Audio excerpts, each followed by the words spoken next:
परिवहन मंत्री प्रताप सरनाईक यांनी शुक्रवारी ठाण्यातील MMRDA गायमुख ते दहिसर मेट्रो आणि गायमुख घाट ते रस्त्यांचं कॉन्क्रिटीकरण एकत्र सुरू करण्याचे निर्देश दिले आहे। यामुळे आता हे दोनही प्रकल्प एकाच वेळी पूर्ण होऊन नागरिकांना वारंवार वाहतूक बंदीचा सामना न करता भविष्यात चांगली सुविधा मिळेल असं प्रताप सरनाईक यांनी स्पष्ट केलंय। सरनाईक यांच्या या निर्णयाने वाहतूक कोंडीच्या समस्येवर एक तोडगा निघण्याची आशा व्यक्त केली जाते। तर मेट्रो प्रकल्पाच्या कामांसोबतच रस्त्यांचे कॉन्क्रिटीकरण एकत्र सुरू होईल, ज्यामुळे आता एकाच वेळी दोनही कामे पूर्ण होण्याची शक्यता आहे। परिणामी ठाण्यातील नागरिकांना वारंवार वाहतूक जाम होण्याची समस्या कमी होणार आहे आणि भविष्यकालीन विकासासाठी उपयुक्त अशी सुविधा देखील मिळणार आहे।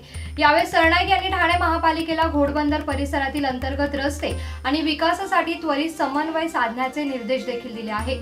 तसंच सरनाईक यांनी नागाला बंदर, खाडी किनारा विकास आणि मॅनग्रोव्ह पार्क प्रकल्पासाठी आदर्श कार्यवाही करण्याच्या सूचना देखील दिल्या आहेत। या प्रकल्पांमध्ये बाधित होणाऱ्या लोकांचे पुनर्वसन त्वरित करावे आणि कामात कोणत्याही अडथळ्याचा सामना होऊ नये यासाठी पोलीस बंदोबस्त घेतला जावा असं देखील ते म्हणाले।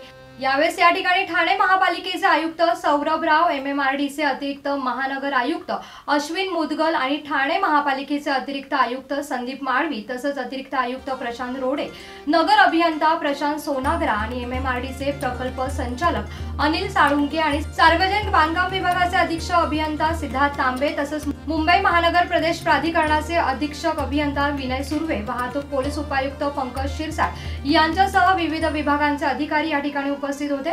प्रताप सरनाईक यांच्या या बैठकीतल्या निर्णयामुळे आता ठाणे शहराच्या विकासाला गती मिळणार आहे आणि आता नागरिकांच्या भविष्यात सोयीस्कर आणि कोंडीमुक्त वाहतूक सुविधा मिळण्याचा मार्ग आता मोकळा होणार आहे।